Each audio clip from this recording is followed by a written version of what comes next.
De la Serbie en passant par l'Irak et la Géorgie, par les pays du printemps arabe et finalement jusqu'en Ukraine, elles ont déstabilisé des pays bien ciblés sous le prétexte d'une œuvre missionnaire pour la démocratie.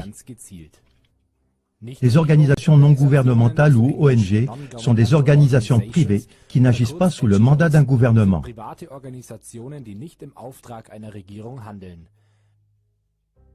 Au cours de ces dernières années, de nombreuses œuvres missionnaires occidentales pour la démocratie ont revêtu un habit d'ONG et dans des pays qui leur déplaisent, elles ont entraîné des opposants au gouvernement, elles ont financé des révolutionnaires dans de prétendues dictatures, elles ont provoqué des soulèvements de masse et ont ainsi préparé le chemin pour des guerres, pour la destruction et la mort.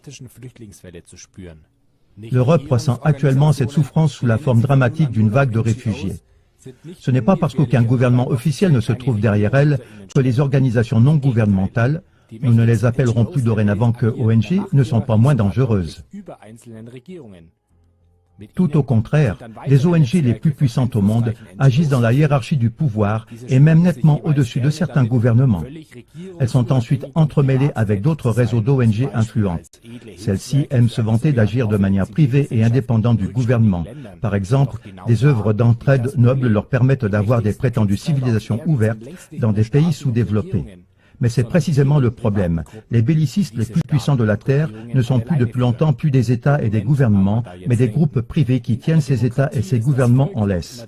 Mais peut-être pensez-vous, dans une démocratie, le souverain c'est toujours le peuple, et il n'y a aucune instance au-dessus des gouvernements élus. Mais c'est faux. Le pouvoir sur Terre est en réalité privatisé depuis longtemps. C'est du moins ce qu'expriment les professeurs en sociologie renommés Hans-Jürgen Krzymanski et George William Domhoff. Ils ont prouvé, à l'aide d'études détaillées, qu'une élite de la haute finance existe réellement aux États-Unis, qui en vérité agit au-dessus du gouvernement démocratique élu. Krzymanski écrit que la mise en pratique de décisions politiques et stratégiques cruciales ne serait pas, comme le propage la mythologie publique, le résultat d'un processus parlementaire démocratique qui partirait en fait de l'électeur, du peuple souverain. En réalité, c'est un autre souverain qui décide. Ce sont les groupes qui possèdent le plus grand pouvoir financier. Amenons un peu de lumière dans les ténèbres et divisons ces groupes privés en 5 catégories et classons proprement les ONG de démocratisation. Première catégorie, antichambre, think tanks globalistes. Deuxième catégorie, financement et entraînement. Les ONG de démocratisation en font partie. Troisième catégorie, support rhétorique. Les fondations occidentales pour les droits de l'homme en font partie. Quatrième catégorie, organisation internationale. Cinquième catégorie, front local dans la rue. Ce sont les hommes de main locaux des ONG. Catégorie 1, commençons tout en haut dans la hiérarchie du pouvoir, dans la catégorie antichambre. Là opèrent les soi-disant think tanks, des fabriques de pensée, ou mieux appelons-les communautés de croyances. Pour avoir une vue plus détaillée. C'est un schéma qui nous montre que ces think tanks sont des clubs privés, dans lesquels les plus puissants du monde, la pointe des plus grandes multinationales de la planète et les personnes les plus fortunées de tous les temps se sont associés en excluant tout public. Dans ces temples globalistes de l'ombre, des accords importants sont conclus, sans qu'il y ait le moindre contrôle démocratique ni la moindre légitimation. Il est avéré que ces accords décident des grandes et soi-disant démocratiques orientations à suivre dans le monde, dominées par l'Occident. Selon Krzymanski, les think tanks les plus puissants du monde agissent largement au-delà de différents gouvernements et dirigent même le président des États-Unis. Regardons un peu ce qui se trouve dans ces clubs et retenons leurs noms. Toutes ces informations sont publiques et peuvent par exemple être vérifiées sur Wikipédia, situation en 2015.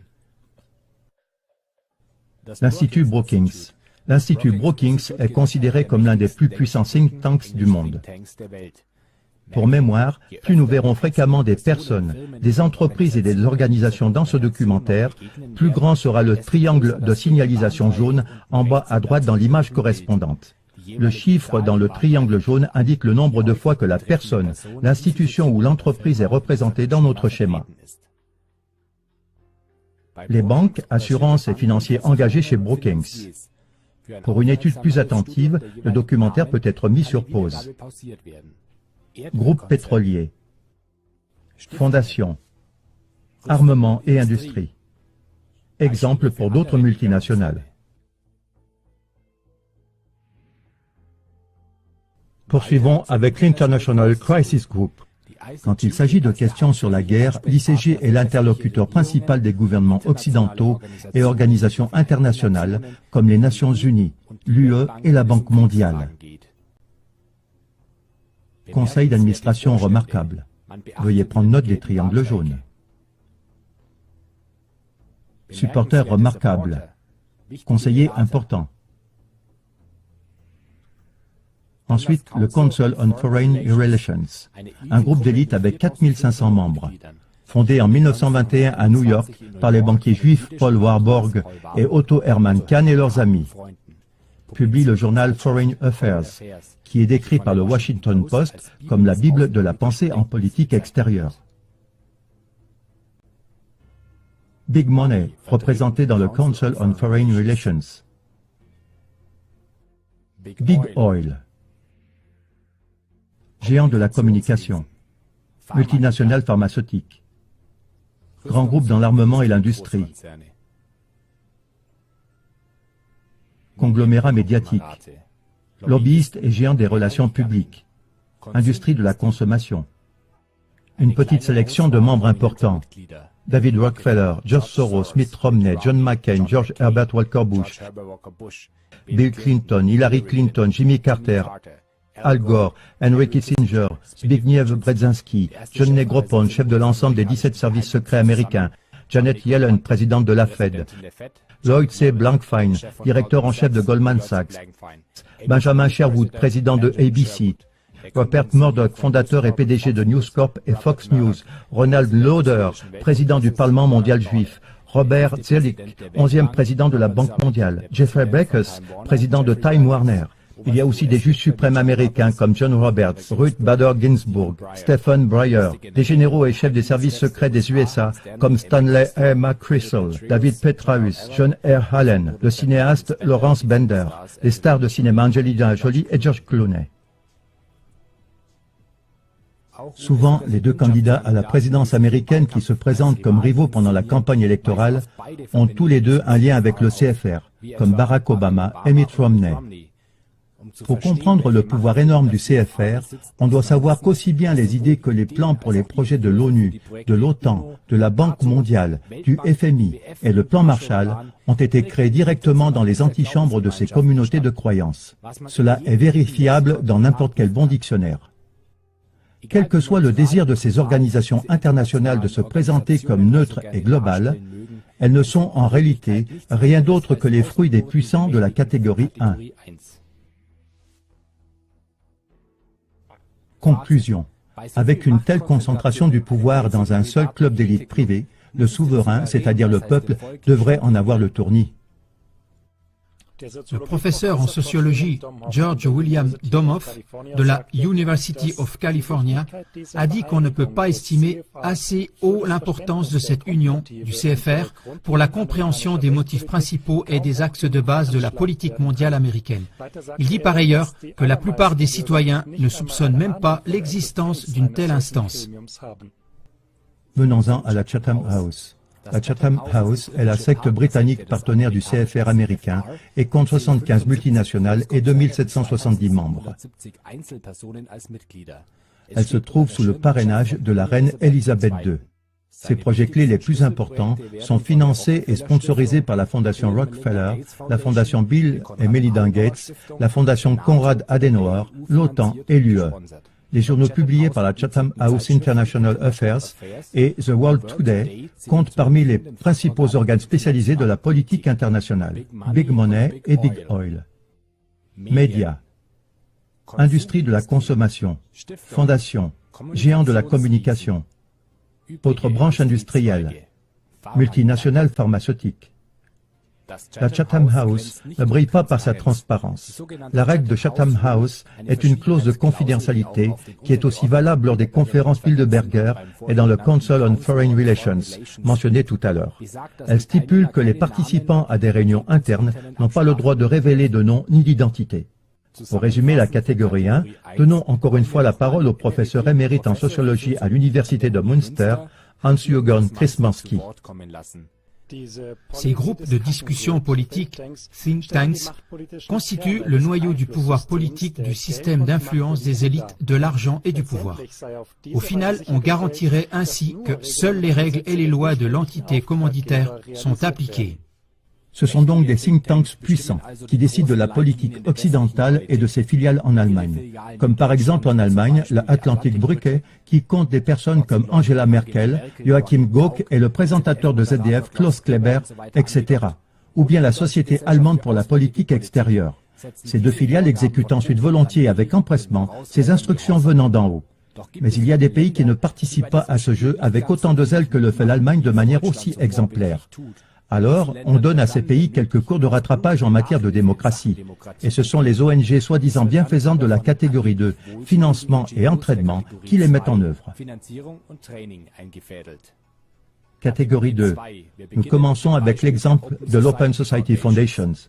Il s'agit de toute une union d'ONG sous le patronat de George Soros, nom de naissance Gurgi Schwartz selon Wikipédia. Déjà en 2003, ces ONG ont organisé et surveillé la révolution des roses géorgiennes qui a mené à la passation de pouvoir au favori américain Mikhail Saakashvili. La révolution orange en 2004 en Ukraine a également été financée par les fondations de Soros. Déjà en 2011, la chaîne de télévision russe RT mettait en garde contre le fait que Soros, selon le modèle du scénario libyen, finançait un putsch imminent en Ukraine, ce qui a eu lieu en 2014 avec l'Euromaïdan. Ces fondations préparent le terrain de toutes les manières imaginables pour les agitations futures dans différents pays. Un exemple, il a récemment été dévoilé qu'elle payait 1 500 $ à des étudiants macédoniens pour des propositions de renversement du gouvernement. Soros finance aussi le NED, ce qui nous amène justement à la prochaine fondation de la catégorie 2, financement et entraînement. Le National Endowment for Democracy, NED. Dans plus de 90 pays, le NED soutient plus de 1000 projets avec de prétendus buts démocratiques. On trouve sa signature dans presque toutes les chutes de gouvernements récentes. Les élites du NED sont truffées de membres du CFR et de représentants de très grandes multinationales qui sont aussi présents dans les autres grands think tanks.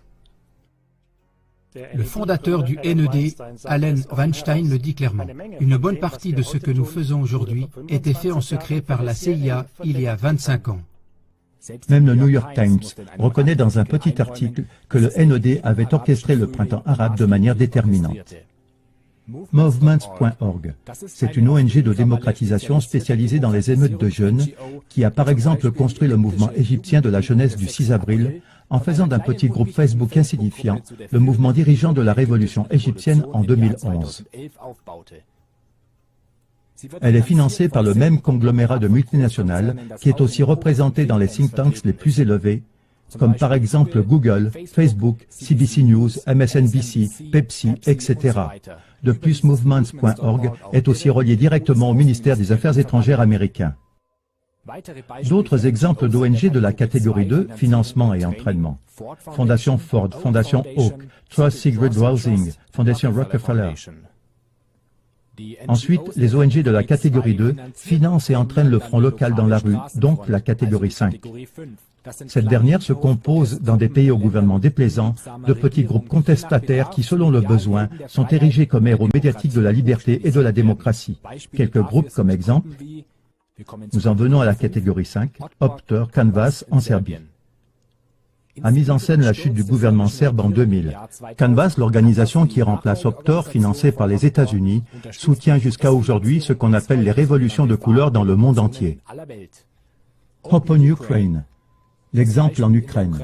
L'ONG ukrainienne, autrefois insignifiante de l'ex-premier ministre Arseniy Yatsenyuk, a participé de manière déterminante à la chute du gouvernement ukrainien. Elle a été financée directement par l'ONED et la Chatham House, comme on a pu le consulter sur leur site web officiel.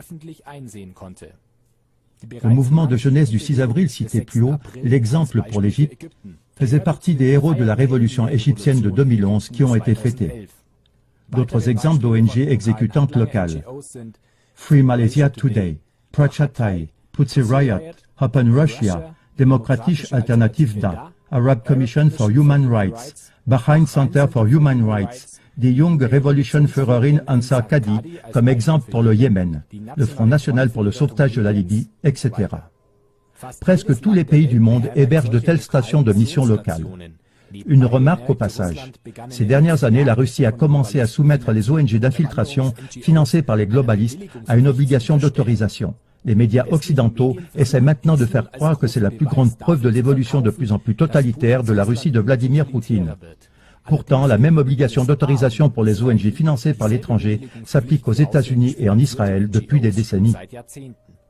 Et nous voici arrivés à la section pour la rhétorique. Car les fronts locaux dans la rue sont vigoureusement soutenus dans leurs agissements par la section pour la rhétorique qui au choix les canonise, leur confère les décorations nécessaires ou dirige l'hystérie médiatique dans la direction souhaitée.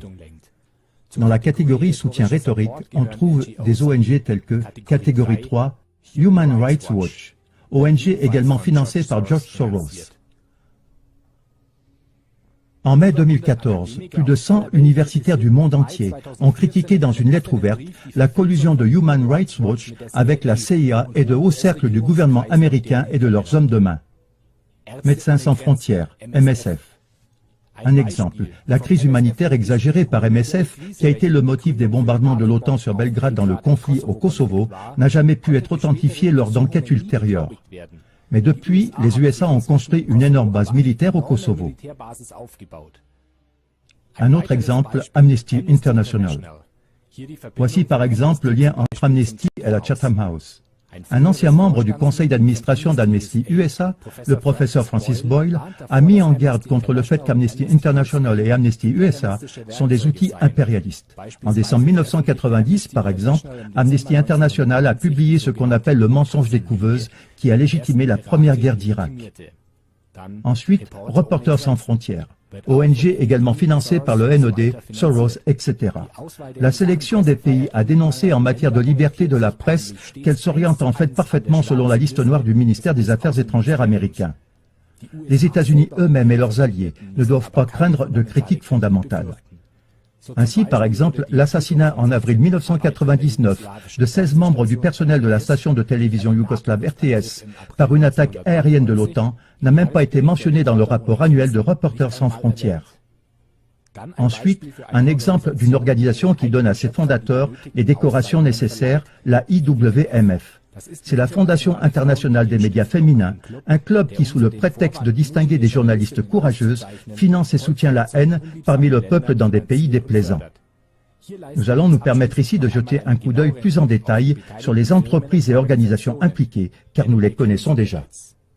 Conclusion. À quel point un gouvernement se trouve derrière une ONG? Cette question semble devenir presque insignifiante au vu de tous ces noms de personnes privées, toujours les mêmes. En fait, la question qui est devenue centrale aujourd'hui est combien de pouvoirs privés se trouvent derrière un gouvernement? Comme nous l'avons montré, il existe des communautés de croyances totalement privées dans lesquelles s'ébattent les personnes les plus riches et les plus puissantes de la planète et qui disposent du destin de nations entières, de la guerre et de la paix sur notre terre comme si c'était un jeu. Alors qu'elles ne sont elles-mêmes aucunement légitimées démocratiquement, leur doctrine du salut par la démocratie laisse derrière elles des pays entiers en ruine. Nous ne prétendons aucunement que notre énumération soit complète, et elle peut volontiers être complétée.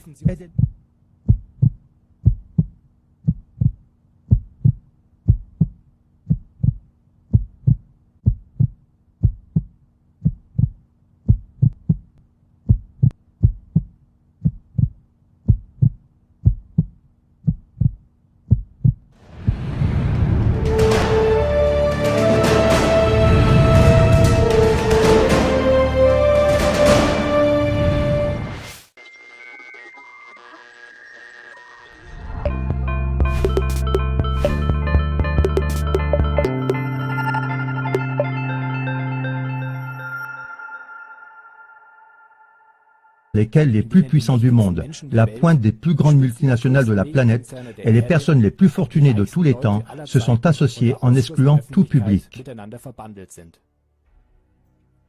Dans ces temples globalistes de l'ombre, des accords importants sont conclus, sans qu'il y ait le moindre contrôle démocratique ni la moindre légitimation.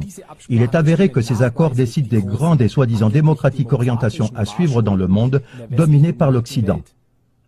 Selon Chris Mansky, les think tanks les plus puissants du monde agissent largement au-delà de différents gouvernements et dirigent même le président des États-Unis.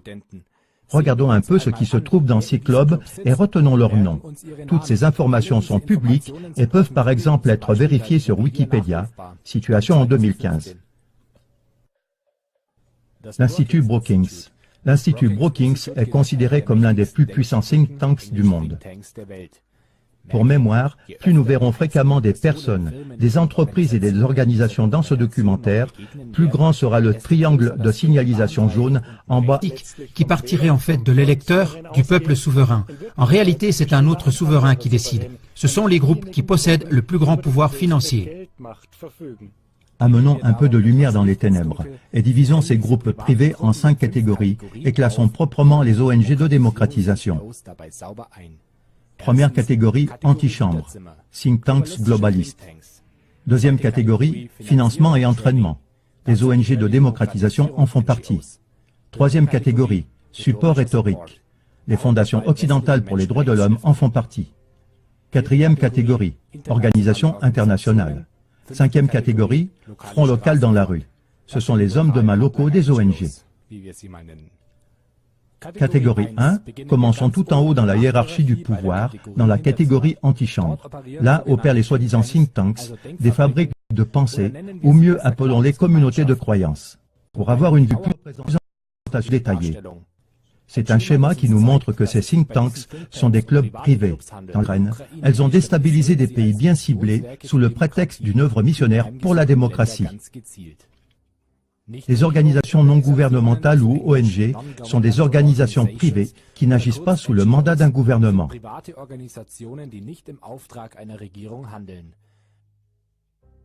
Au cours de ces dernières années, de nombreuses œuvres missionnaires occidentales pour la démocratie ont revêtu un habit d'ONG et dans des pays qui leur déplaisent, elles ont entraîné des opposants au gouvernement, elles ont financé des révolutionnaires dans de prétendues dictatures. Elles ont provoqué des soulèvements de masse et ont ainsi préparé le chemin pour des guerres, pour la destruction et la mort. L'Europe ressent actuellement cette souffrance sous la forme dramatique d'une vague de réfugiés. Ce n'est pas parce qu'aucun gouvernement officiel ne se trouve derrière elle que les organisations non gouvernementales, nous ne les appellerons plus dorénavant que ONG, ne sont pas moins dangereuses. Tout au contraire, les ONG les plus puissantes au monde agissent dans la hiérarchie du pouvoir et même nettement au-dessus de certains.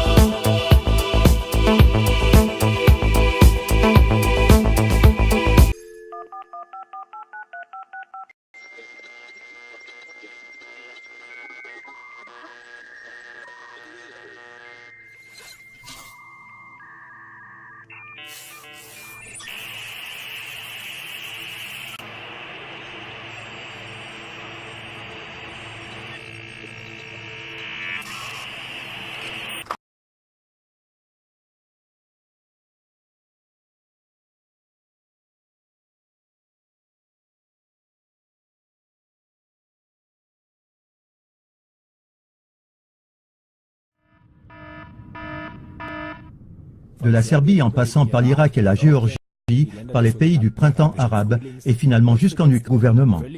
Elles sont ensuite entremêlées avec d'autres réseaux d'ONG influentes. Celles-ci aiment se vanter d'agir de manière privée et indépendante du gouvernement. Par exemple, des œuvres d'entraide nobles leur permettent d'avoir des prétendues civilisations ouvertes dans des pays sous-développés. Mais c'est précisément le problème. Les bellicistes les plus puissants de la Terre ne sont plus depuis longtemps plus des États et des gouvernements, mais des groupes privés qui tiennent ces États et ces gouvernements en laisse. Mais peut-être pensez-vous, dans une démocratie, le souverain c'est toujours le peuple, et il n'y a aucune instance au-dessus des gouvernements élus. Mais c'est faux. Le pouvoir sur Terre est en réalité privatisé depuis longtemps. C'est du moins ce qu'expriment les professeurs en sociologie renommés Hans-Jürgen Krismanski et George William Domhoff. Ils ont prouvé, à l'aide d'études détaillées, qu'une élite de la haute finance existe réellement aux États-Unis, qui en vérité agit au-dessus du gouvernement démocratique élu. Krismanski écrit que la mise en pratique de décisions politiques et stratégiques cruciales ne serait pas, comme le propage la mythologie publique, le résultat d'un processus parlementaire démocratique